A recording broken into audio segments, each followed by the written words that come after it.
All right. We got a video. Welcome everyone Thank you. to the.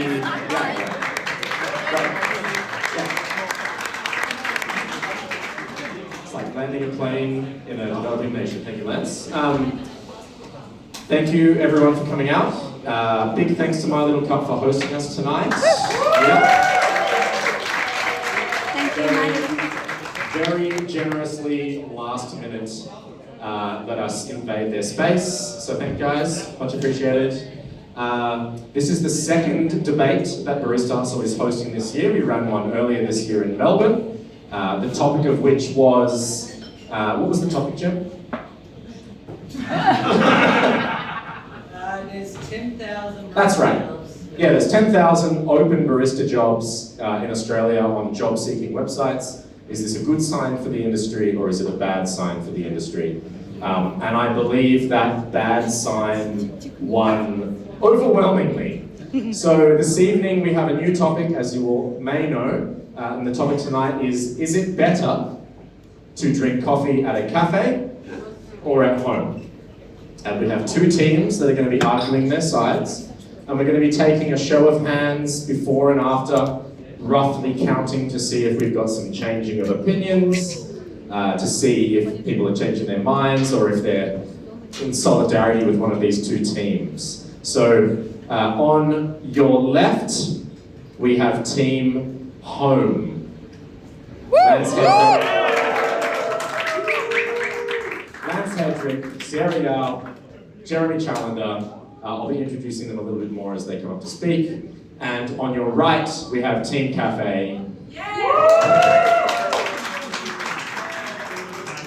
And Lunell, Andrew Tolley, Scott Rayo.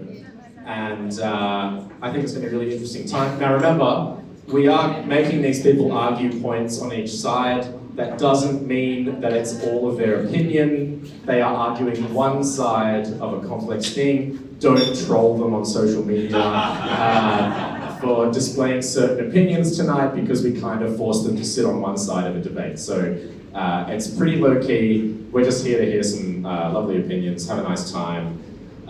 Please don't hold them to anything. Now, to start off the official business, can I get a show of hands for everyone who believes that it is better to drink coffee and brew coffee at home? Yeah, like 5, 10, 15, 20, 25, 30, like 35 to 40 hands. And could I get hands up who believe the other? Cafe is better? Or it's... I reckon we might be like 50-50. Slightly more, maybe 3 more hands for cafe. All right. So we're going to be asking you afterwards as well, and we'll see if anyone. We'll be asking if anyone has changed sides. Put your hands up, and if anyone has remained. So we'll see who is the greater debater, the master debaters, perhaps. Who is starting for each team? Ah, yes. So Jeremy on the home team. He has a prepared speech, which was not necessary, FYI. He has, regard the first 5 minutes of this speech as something of an introduction to the topic, rather than, we have another debater joining the cafe team.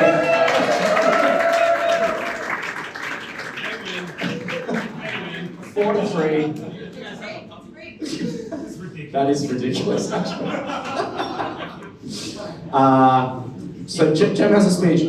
Honestly, the first 5 minutes, he doesn't make any arguments. It's more of just a really nice, colourful exposition around this topic. So we're going to give him a little bit more time than we're giving everyone else.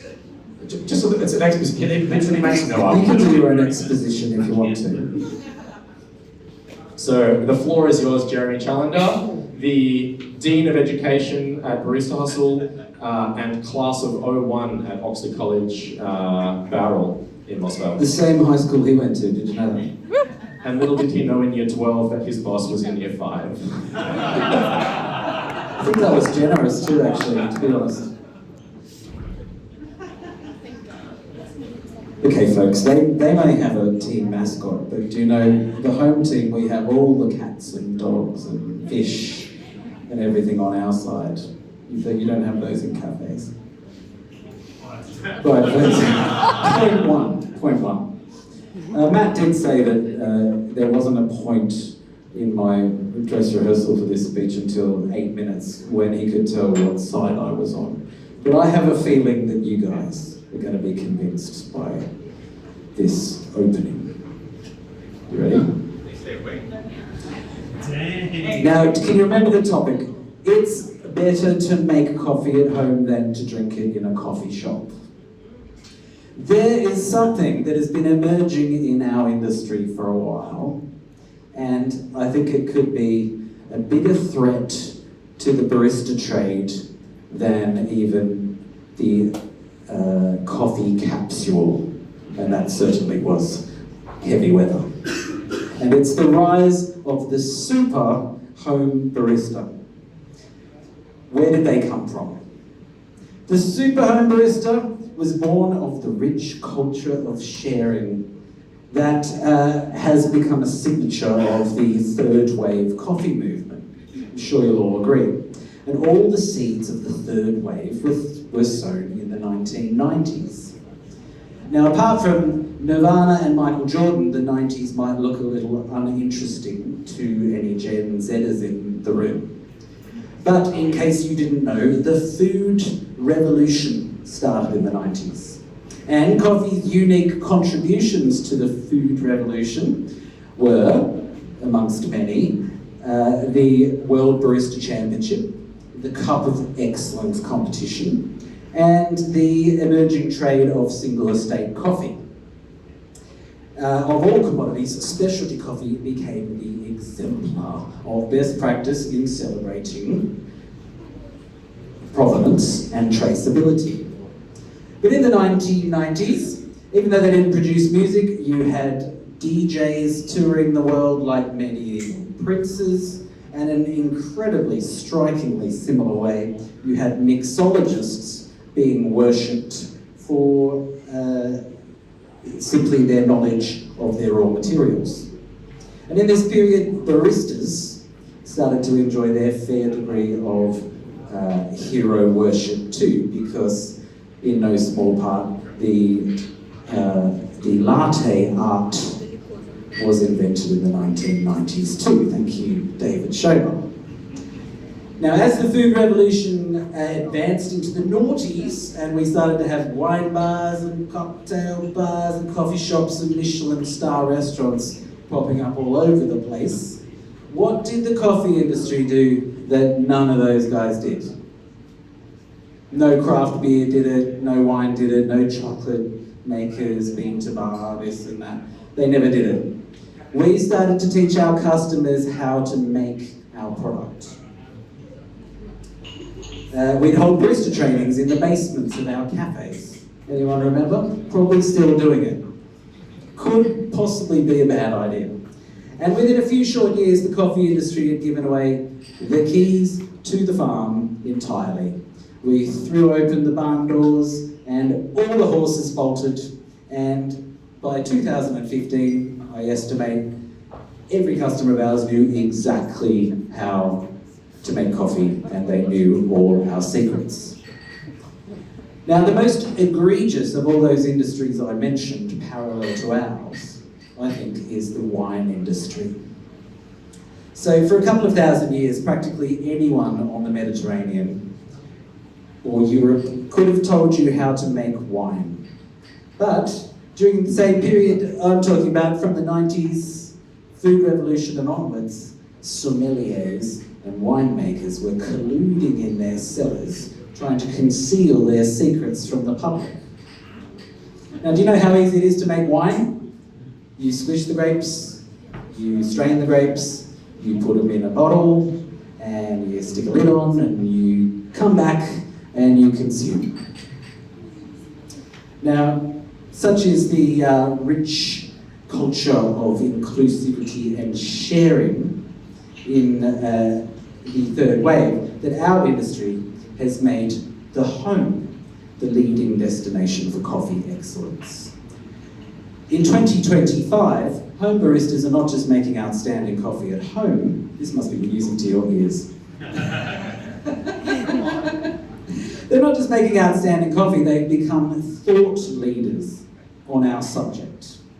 Home barista forums are peppered with contributions from Professor Jonathan Gagne and Professor Stephen Abbott and Dr. Anya Ran, and they practice coffee as a hobby. Now, even though we gave away all the secrets to our trade, there's a benefit. And I believe the benefit is that home baristas have a nice habit of doing our homework for us. So I propose we start referring to them as homework baristas. It's not surprising because we're easy to imitate. Our methods are right out there on display. You can see exactly what we're doing behind the bar.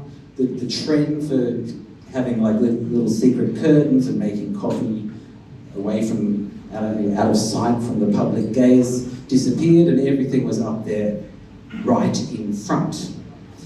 Now, even if you wanted to do that as a chocolate making business, you wanted to winnow and conch your chocolate in front of your customers, you never find a space big enough. But we can fit all the tools of our trade on the back of a Piaggio. Do you know what that is? You know, a little tricycle. Yeah.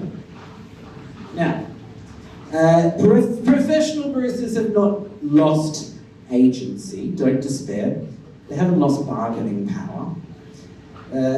We worked that out in the last debate, which Matt referred to, knowing that there's 10,000 barista jobs vacant in Australia alone. But professional baristas, they are having their lunch eaten.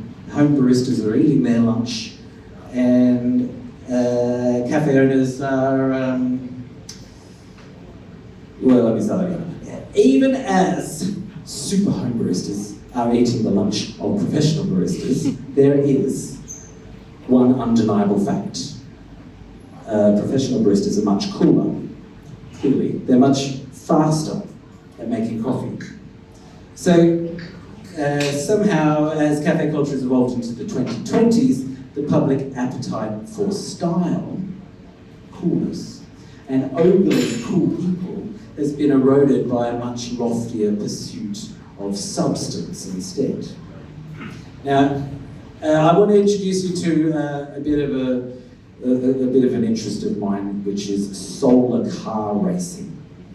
Now, I think of home baristas a little bit like solar car races. Now, you don't win solar car race like a little shopping trolley covered in solar panels, big mobility vehicle wheels on the back, lightweight, not exactly cool. But you don't win a solar car race through your handling of the vehicle, you win it through innovation. Whereas professional baristas are more like Formula One drivers. Would you agree? I'm sure you're inclined to agree. F1 drivers don't build their car.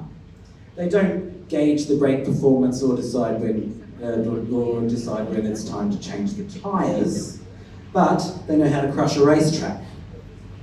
They like being surrounded by technology, and more than anything else, they know how to handle pressure. So consider this parallel.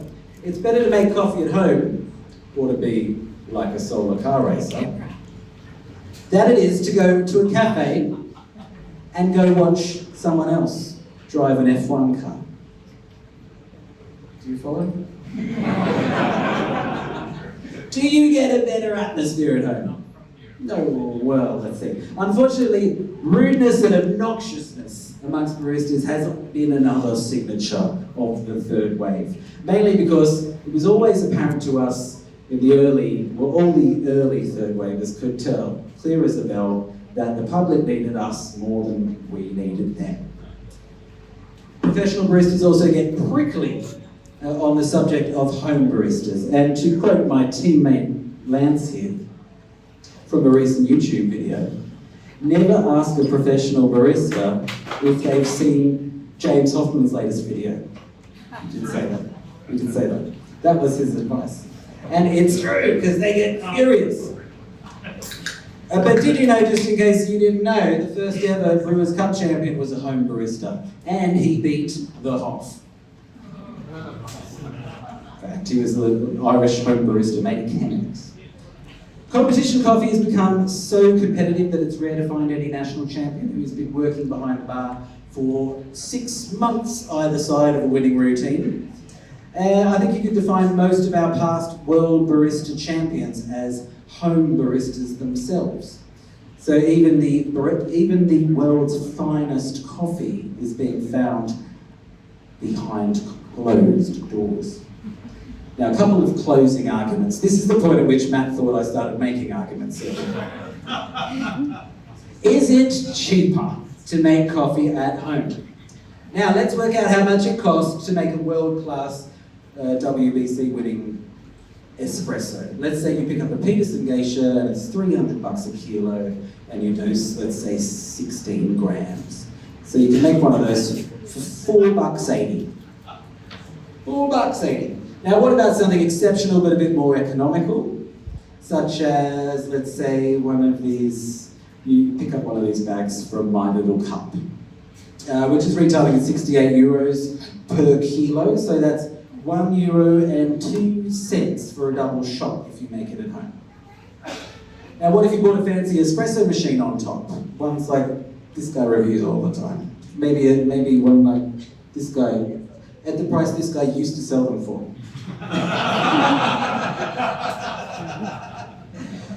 3,000 euros, let's say, you're going to get a pretty tasty espresso machine. Now, that should last you 10 years, so if I factor that into the calculations, that costs you 82 cents a day to run that thing. So you can have a world-class espresso made on world-class coffee equipment for $1.84, or euro as the case may be. So here we go, here's the final conclusion. This is the slam dunk. Aside from the financials being stacked against them, here's the real problem the opposition has to argue tonight. We've trained professional baristas to be like F1 drivers, experts at handling pressure and speed. But yet cafe owners are rapidly adopting automated technology, and it's designed to increase speed and relieve staffing pressure. So it's not working. You may or may not agree. Because cafes are expecting F1 drivers to be happy to sit behind the wheel of a self-driving car. And they're putting cheap fuel into it. What's the fuel that you use in a cafe? It's the coffee beans. And with the increasing demands on our supply chain and the cost of living crisis, customers are turning to making coffee at home rather than drinking it in a cafe. Cafes have been forced to use cheaper coffee to remain profitable. So don't despair. Cafes can turn this around because, like F1, cafes have access to hybrid technology. The beans are not the only energy source in a cafe. They also have the energy and enthusiasm of their staff, the hospitality of their baristas. So if you're a cafe owner recognising that many of your customers are making coffee at home because it's better quality, it's cheaper, it's less intimidating, then you need to refocus your attention on hospitality training instead. And if you increase the amount of automation in your cafe, then you need to reskill your baristas to become experts in hospitality instead of speed and pressure. So make the barista trade about more than speed. Make it about hospitality and community. Make it about a rich culture of sharing. Even if that means a lot of the sharing these days is coming from the other side of the bar.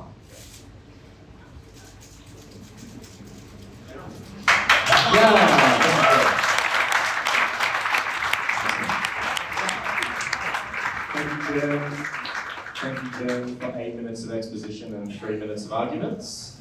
From the rest of everyone, we've requested 5 roughly minutes of arguments.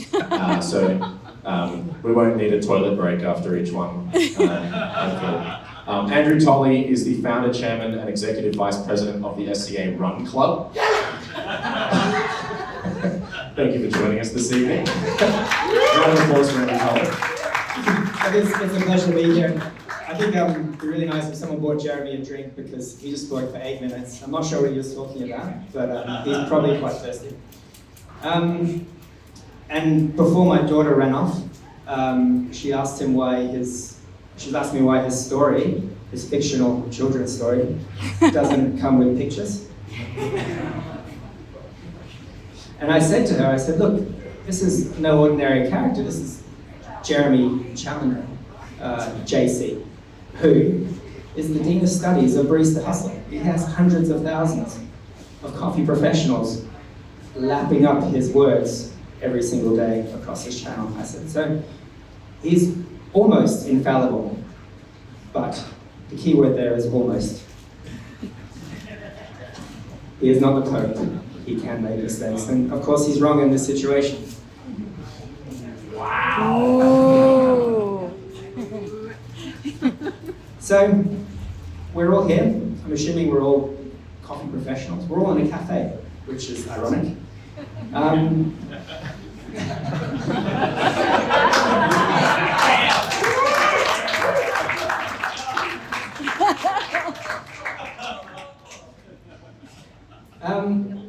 And I want to tell you a little story of my own. I don't have pictures, but I'm going to try and illustrate the story through the power of my words. And it's the story of London, 2005. It is autumn. The days are getting shorter, that sort of slight chill is in the air. And I'm walking through the streets of Soho, and I'm going to a cafe called Flat White. And I approach this cafe, and there's music coming out the door, incredible smells, and there's a little feeling of excitement in my stomach as I approach this cafe, knowing that I am going to have a fantastic coffee, but also an amazing experience. And I walk in the door, and there's a barista there. Barista, a few of us may know it, Cameron. And Cameron says, "G'day, mate," because he's from New Zealand. And you say "G'day" back, since I'm from Australia. And then you walk up to the counter and you order your double Riz, because it was 2005 and we were all drinking double Riz. That's a double ristretto.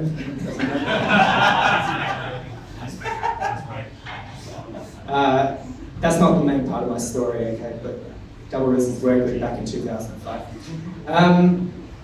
And you order that coffee, you see the barista, he's got a portafilter, he's dumping probably about 2 times more coffee into that portafilter than actually fits into the basket. But he smashes it on top of the dosing chamber of the Maserati grinder. And then he scrapes it off, and then he puts more coffee on top, smashes it down a couple more times, and then scrapes it off. And then he tamps it with all his might, and he slams it into the group bed. He kind of has to wrestle it in, he's got so much coffee and it doesn't really fit. And you look at the counter, and it's covered in coffee. The barista's hand's covered in coffee, and their shoes are no longer white because they're covered in coffee. And he pulls this shot of espresso, which kind of drips out for about 30 seconds, and then it kind of gets to a point where you get maybe 5 mils of volume. And Cameron serves you that coffee. He looks you in the eyes and says, "Enjoy it." Or if you're from Australia, say "Get that up here" or something like that, but whatever. So you take this coffee, you taste it, because there's only really a tiny little sip in there, and it doesn't matter how good that coffee was. It matters how you felt at that time, having that amazing experience of walking to this cafe, anticipating it, having the sights, the smells, the sounds, and everything else that this cafe offered. That is the cafe experience, and that is what makes coffee special. So it's a hospitality experience, and that's probably why most of us are in this room, if you think about it. So I'm sure everyone has their flat white memory, that cafe that got them into coffee, and that is why cafes are the best place to enjoy a coffee.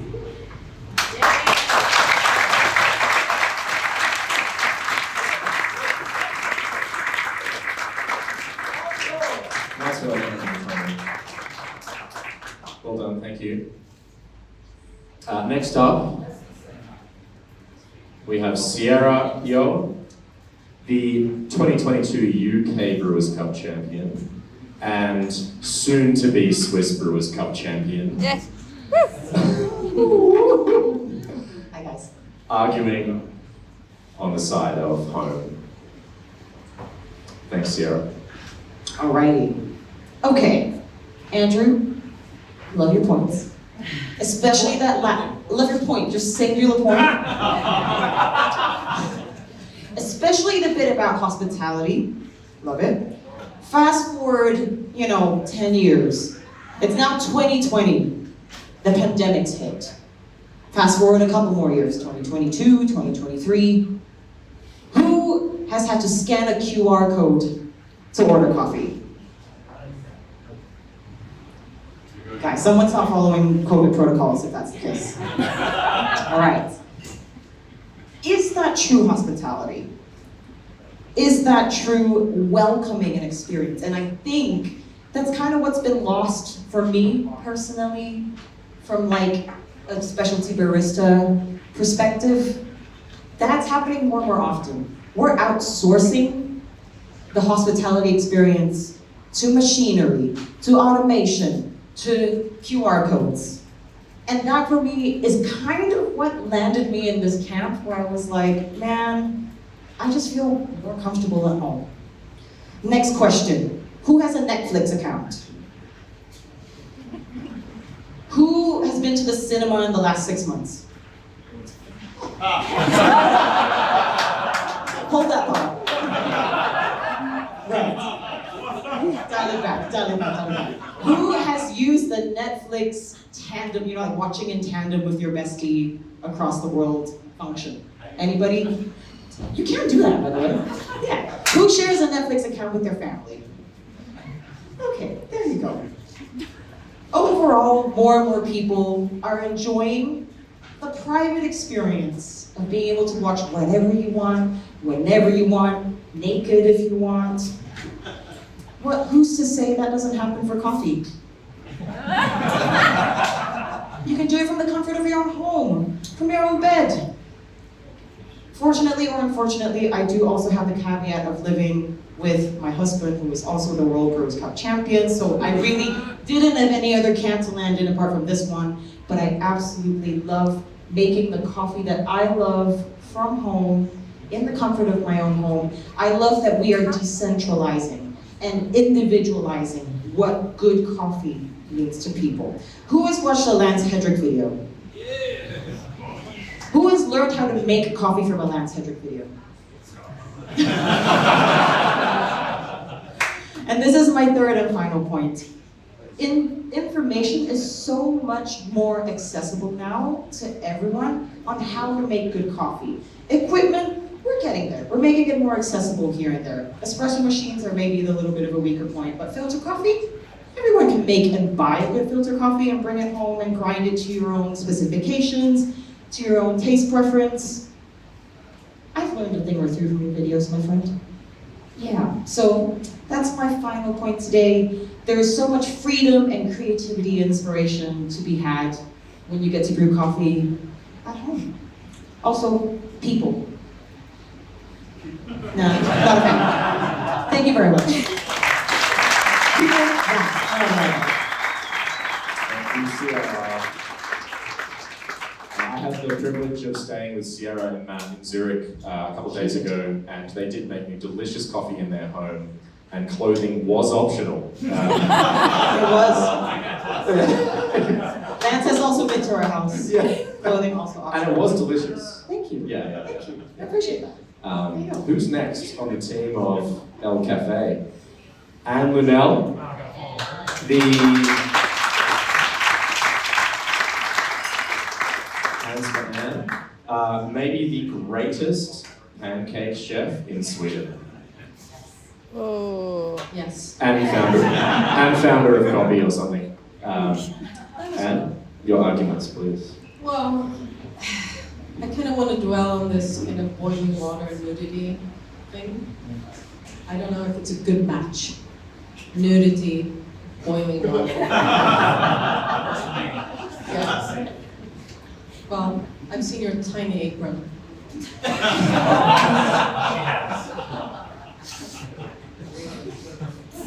Jokes aside, that was not one of them.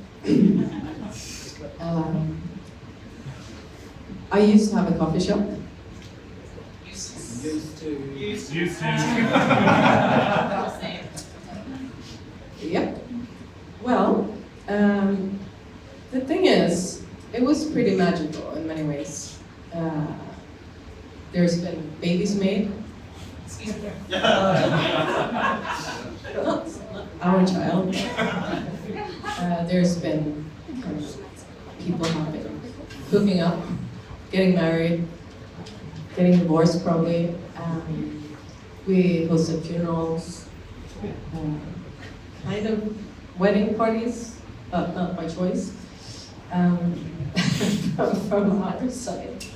But who would do that in like a small one-room apartment?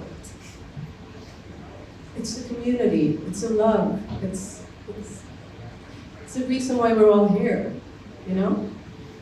Everyone here probably got interested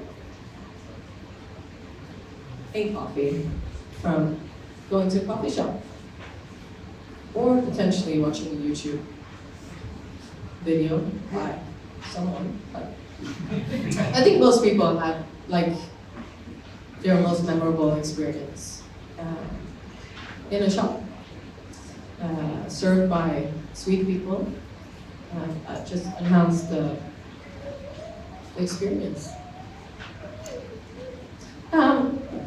We can always kind of go back to the boiling water nudity factor as well. That's it. You can keep it short. Can I tell him?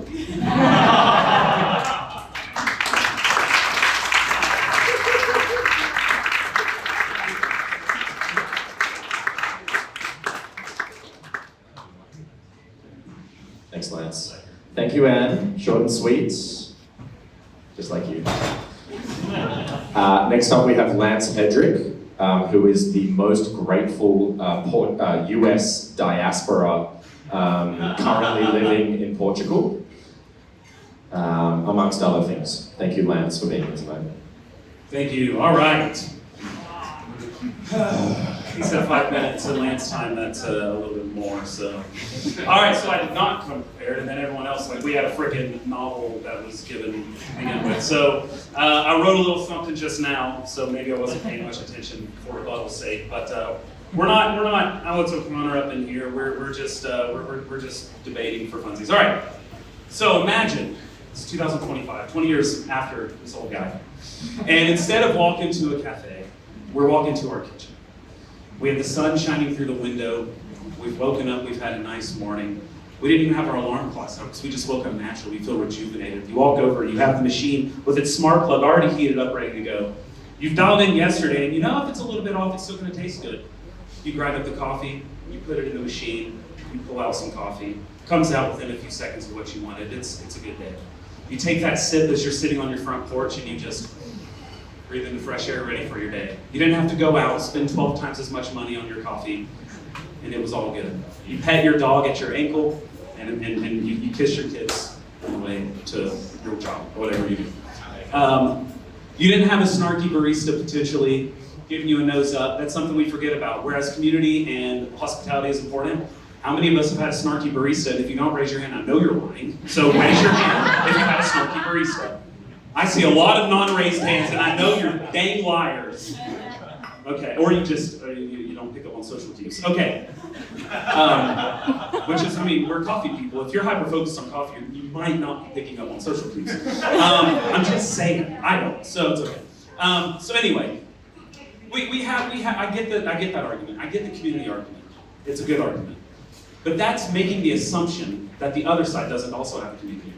Does anyone have the app called Discord? The amount of communities on Discord that have propped up through coffee is absolutely unreal. And not only that, but people in local areas have been meeting up weekly, every other week, every other month or so, in order to bring machines, bring beans that they've been enjoying, and brew for each other. The community in the home is just as strong, if not stronger, than a barista who's ready to get off shift and has a regular walk-in right before they shut off the machine, and they're nice enough to keep it on for 5 more minutes in order to pull their regular espresso. There is a bustling community of people whose first job is not coffee. So as they're sitting there working their 9 to 5, they're dreaming about getting home and playing with their hobby, which is coffee. It's what they're thinking about. They're like, oh, I just got a FedEx notification. My new coffee from this roaster I've been looking forward to get just arrived. I'm gonna get home and have some fun. Whereas a barista's sitting there 4 hours into their shifts after they pulled 300 shots of espresso, and they're going, my feet are hurting, the music is annoying, and my owner won't let me put something else on. Oh my God, oh, a regular walked in, it's time to put on a fake smile. Hello, welcome, I hope you're having a lovely day. What would you want the same today? Great. They may have a great experience, but the barista themselves is not having an awesome day, okay? That might affect the quality of the beverage, it might affect the actual personable connection there, because not everyone is a great actor. We're baristas, we're not actors in Hollywood, though if you go to Hollywood, you'll find actors as baristas. Okay, so, just because I think that better coffee is to be had at the home does not negate the existence of cafes. I'm not saying coffee's better at home, therefore all cafes shut down. I work for a coffee shop. I work for Honest Coffee. That would be silly. That's not what I'm saying. I think there's a time and place for that. And I think it's a very important time and place. The fact of the matter is, as volume goes up in cafes, or let's play hypothetical, volume goes up higher and higher in cafes, people stop brewing at home. There's no doubt in anyone's mind that super automatics are going to take over everything, and to the point where it's robots displacing barista jobs in general. That's just what's going to happen. People thought that the hospitality was the #1 thing, but go to any McDonald's and everyone chooses the stinking little menu thing that you go and you click as opposed to going and talking to someone. And that is going to continue to happen the more volume there is because people are going to see cash grabs. Do we know about Blank Street Coffee? They are hitting up Eversys and they've opened up hundreds and hundreds and hundreds of shops because that style of cafe works.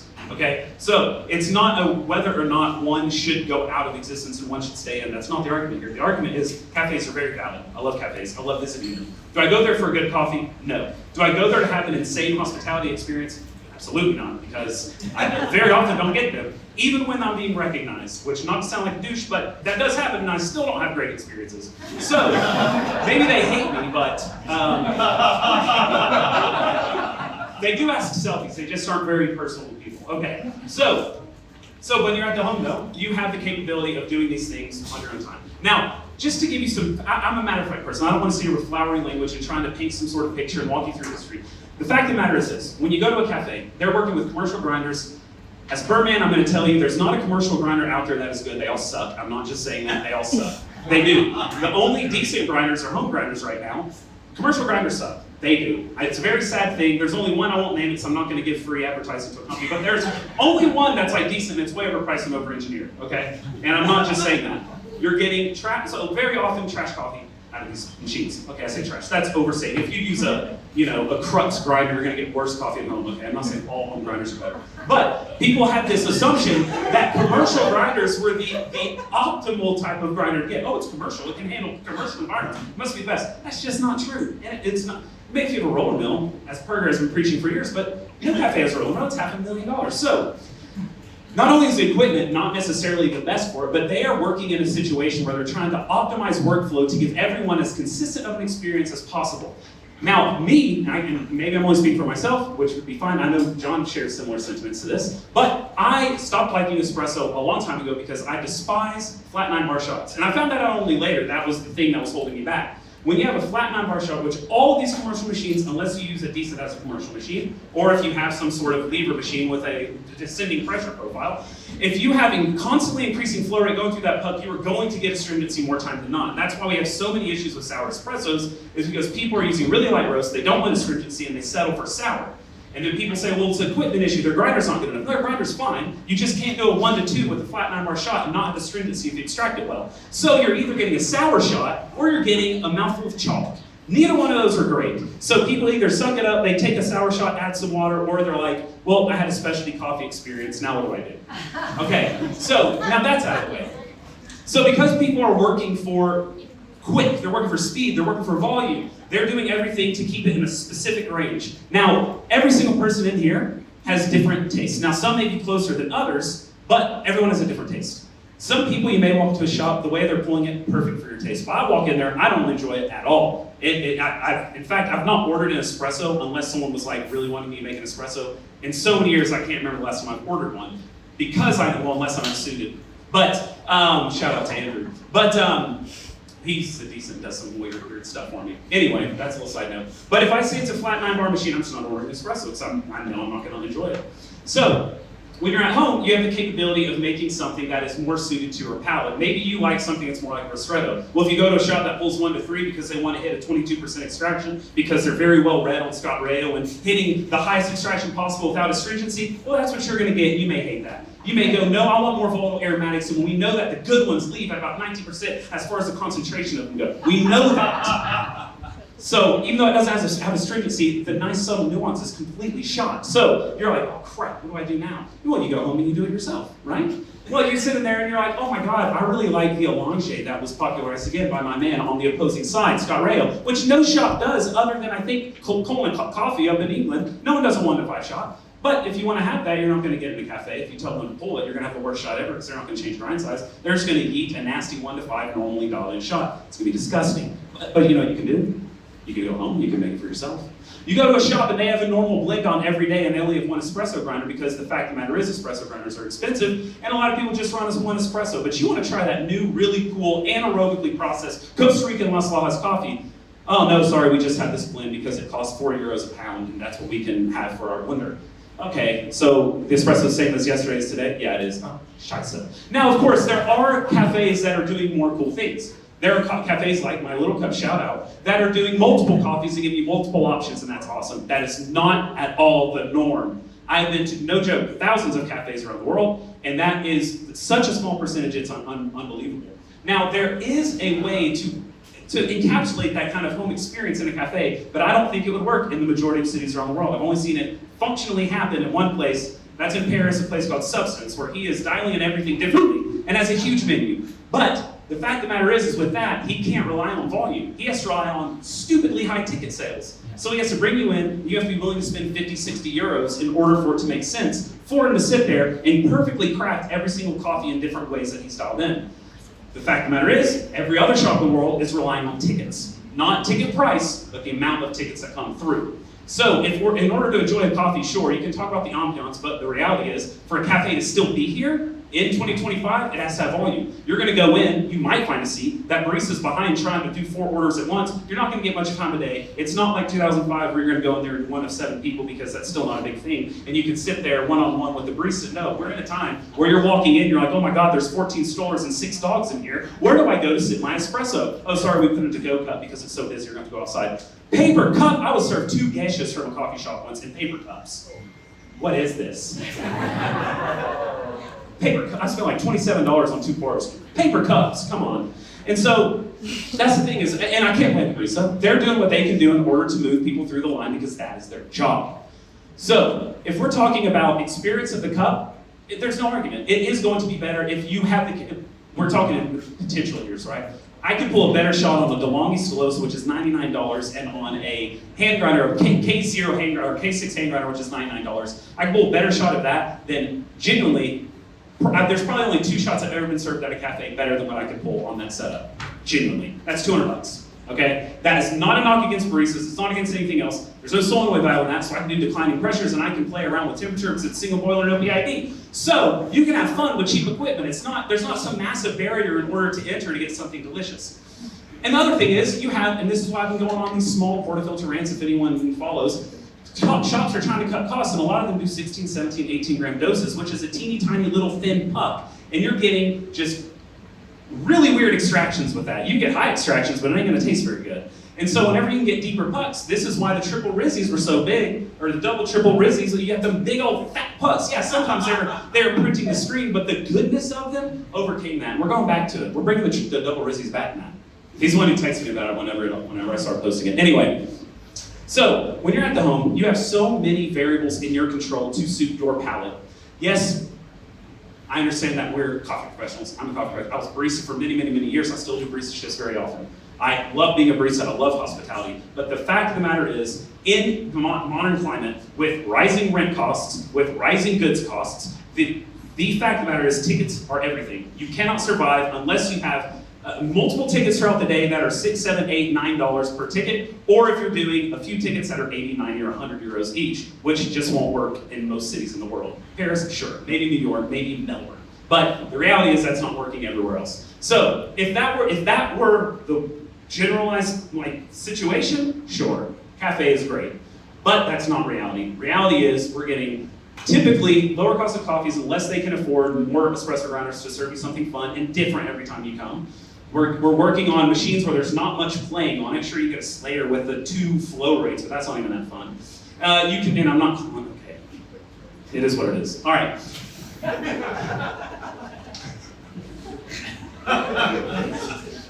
Oh, in addition to all that, we didn't get to water. I still have only met like a handful of shops in the world that are actually really anal about their water. We're getting shops that are scaling up their machines so quickly because they're not paying with their water, or they're like, oh, what should I do with my water? I put a magnesium cartridge on it. Oh, did you demineralize it at all? Well, no. Well, what's the tap water here? Like 270 ppm. Oh my God, you're adding minerals to it? What are you doing? That's gonna mute everything. You got a cup of chalk is what you're drinking. You go outside with children, freeze them up, let them play on the sidewalk with them. Like, this is absurd. But at home, that's what you can do. With every tank of water you put in your espresso machine, you can play with your water if you want to. Now, you don't have to get that intense, but guess what? There's a great product I've heard of called Lotus Coffee Water. You can find it on Scott Rayo's site, another person on the other side. I've just wrecked him for his thing. Everything he does is for the home barista. But anyway, I think I made my point. When you talk in terms of logic, when we talk in terms of logic, there's no logically overcoming that. There just isn't. And if you think you can, we can talk after, and I will convince you otherwise, unless you're just so emotionally driven to your point. But unless we talk, so even with economics, all right? Okay, I was going to another point. Even when we look at economics, whenever people are putting into their weekly routine 2 trips to the cafe, that's like $14. All right, then they're going home, they're like, well, I can't afford that nice coffee because I need my 2 trips to the cafe, so they buy trash coffee, commodity coffee, supermarket coffee. Whereas if they replace their 2 trips to the cafe weekly with 1 trip a month and they start buying nice beans, we also proliferate the specialty coffee sales. During COVID, most every roaster that made it through saw such massive spikes in their retail that have maintained to this day because people were not able to go to cafes, they started brewing at home and experimentation began, and they started to find that they preferred nicer, higher quality coffees. And we saw spikes all across everywhere as far as what the roasteries, dividends between wholesale and retail went. And that's someone who works in wholesale. I saw the numbers myself. And it wasn't just because cafes closed down. That's low-hanging fruit, obviously, and can take that into consideration. Once everything bounced back, the retail was so far and above and had multiplied so much, which is a reflection of the amount of people that once they are given something to play around with, especially with the most complex beverage on the planet, there's nowhere to go but down the rabbit hole, okay? There's nowhere to go. Whenever you're relying on someone else that you find God because you don't think you can make what the barista's doing, well, that's when you're kind of in a bear trap. Okay, that's enough for me.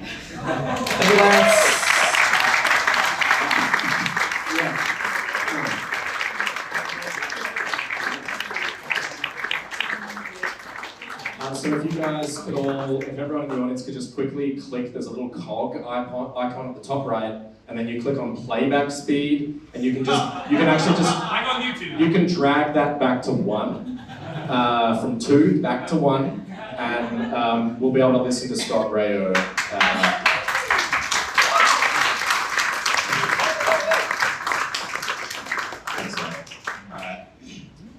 These people. They're fear mongers. They're sitting there saying that you're gonna waste all of your money on coffee at a cafe. That's not gonna happen. They're saying machines are gonna take over. This is like politicians trying to scare the populace. This is like if I got up here and I said, well, people at home are gonna use pods and instant coffee. It's the same thing. It's just not reasonable. Now Lance is right.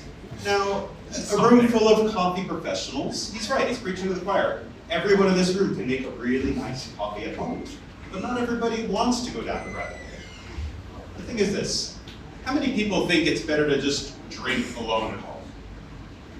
Not so many, right? Okay, a few honest people, but not the best, right? How many people miss the days of the pandemic just staying home, maybe being alone, maybe being with the same person every day? Yeah, okay, the extreme introverts loved it. Okay. How many people have seen Wall-E?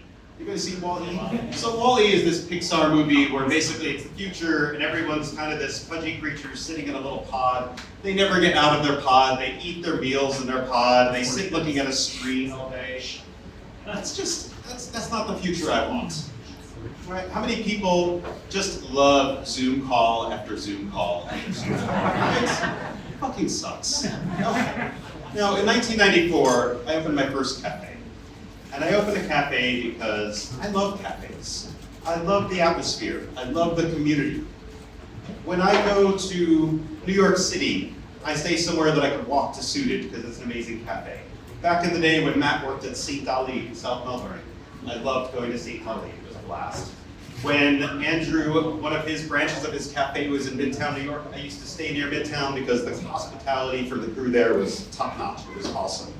I stopped in Munich on this trip just to go to Sweet Spot. Don't get a big head. Okay. You know, there are places with beautiful service, and there are places that when you say to me, "What's so great about Munich?" I'm basically like, okay, so there's Sweet Spot and there's the gelato place about 50 yards, and I can go back and forth all day. And those people make my day because they're so nice. So staying home alone, fine. I mean, yeah, you can have a really nice coffee at home, but is that really the future we want? Naked? I mean, do you really? I mean, you might want Lance making you a coffee naked at home. I don't know, but it's just, to me, the idea is, you know, the internet, the way people watch Netflix at home instead of going to theaters, the fact that people are always staring at a screen and not socializing. I think that society is fragmenting. And I think cafes serve a really important purpose. And it goes way beyond coffee. Yes, we can all make a good coffee at home, but that's not the point. The point is that so many people who are important to me, I met through my own cafes or going to other cafes. In my cafes, I can't even count the number of people who met their significant other there. I still keep in touch with people from the 90s who worked for me or who came to my cafe. It's just a beautiful thing. It's one of the most important ways to build community that we have in our societies. And I think that trumps coffee, honestly. Now, of course, this doesn't mean you shouldn't have a decent espresso machine at home. You should still, I just gotta see it. But I do think that this goes way beyond coffee. And cafes are an integral part of our society, our community, and I think that many of us are sort of not recognizing how important those little things are. And it's always more convenient to be home. It's always more convenient to watch Netflix. It's always more convenient and cheaper to have food and coffee and wine at home. But I don't think that makes for a better quality of life. Thank you.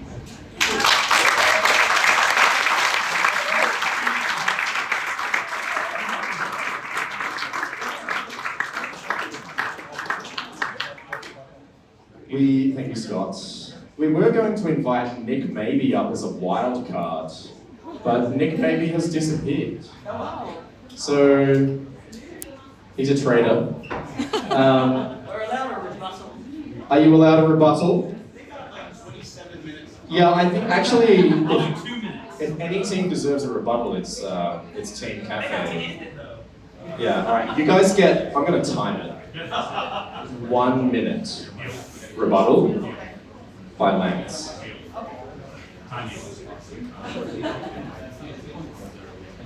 Beautiful point, Scott, about going to the community, going to a cafe, having these beautiful interactions, but I've not been to cafes where there's not 47 laptops in there, unless you put a laptop roll. People aren't going there for community, they're going there to do their work. It's a second office. Now that they're done with COVID, they want to go somewhere else and work, not their job, they want to go to a cafe because now they can work from home, but they don't want to work from home because of what Scott said. They don't be insular, they don't want to be like me, they don't want to be misanthropic. So that is not necessarily a fear that we have. Talk about fear-mongering. Oh, all these fat people sitting in chairs that don't do anything. That is the definition of fear-mongering. So that was a little straw man argument I had to point out. The other one is, oh crap, what was it? Now the time is pressuring me. If you brew coffee at home, you're never going to have a community. I literally brought up that there are Discord groups that are now creating these in-person meetups all over the US, all over Europe. I've been invited to many of them. In fact, they're starting to brand themselves. There's one called the Bay Area Club out in San Francisco, and they meet up like every other week, and people bring like 60 grinders, and they all come and they share their coffees, they share their grinders, they share their espresso machines, and it's absolutely insane. So saying that we're going to be insulated, saying that we're going to be fat wally people is absolutely absurd, and that is the epitome of fear-mongering.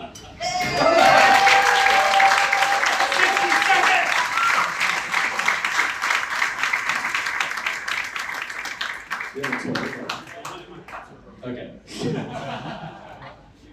Team Cafe, do we have a rebuttal? You're allowed more than 1 minute, I think, because You get 7 to 8.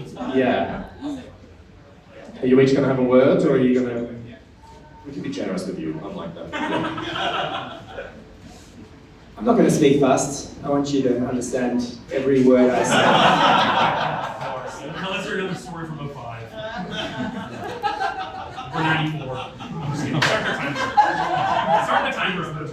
94, 2005.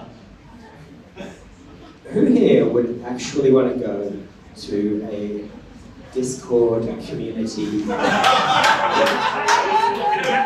could be anywhere. Again, we're strong ending. It's just communities that are arising. Instagram reels. Is that rebuttals? Sorry, it's my turn to rebut.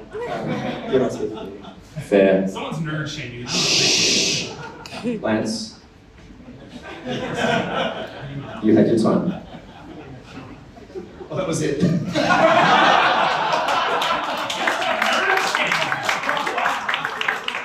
Yeah, how many of you are virgins? Yeah, okay. I have a question for the audience. How many had their best, most memorable coffee experience in a coffee shop? Oh, come on, be honest. And The rest of you had it at home? how many at home? Backstage, how many times was the best in the cafe? Well, you didn't. Yeah. You didn't go to my cafe. That was like 2 to 1. Was that a 2 to 1 ratio? I'm in business. I can brew you coffee. No, in the roastery. Yeah, I guess I have to look back to the naked thing. It's just wrong. And grounds added on that. Scott, final rebuttal. Lance. Don't address me. Stop talking again. Oh shit. I can see. I tried to bribe Lance with a coffee that if we win, he's going to get this coffee. No, online communities are not communities. That's the whole point. It's okay. You can talk to people through the internet, but it's like we're all here because we work in businesses where it's face to face, like it's actual human interaction. Like that other thing is a derivative. It's just not that personal. And to me, it's a much lower quality experience to be talking to someone online than in person. That's it. No, Lance, you had your turn. That's the point of the meetup. The meetups. They happen all the time. Thank you to all of our debaters tonight.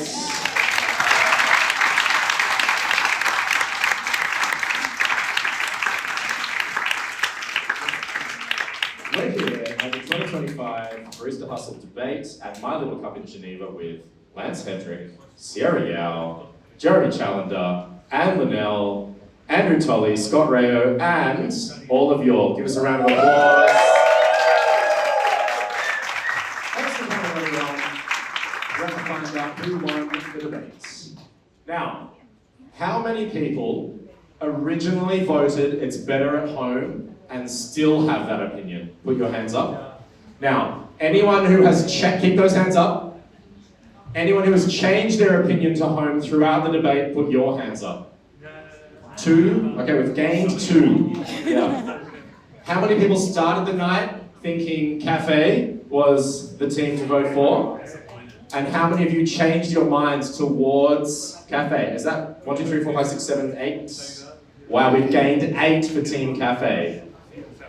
I'm gonna have to say,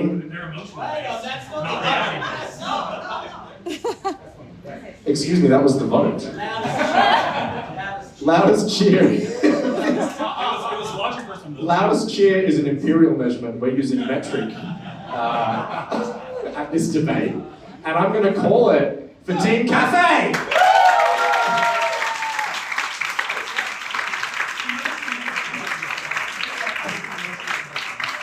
And the match sticks in. Thanks for coming, everyone. And once again, thanks to my little cup for hosting us. Have a great night. Have a great week.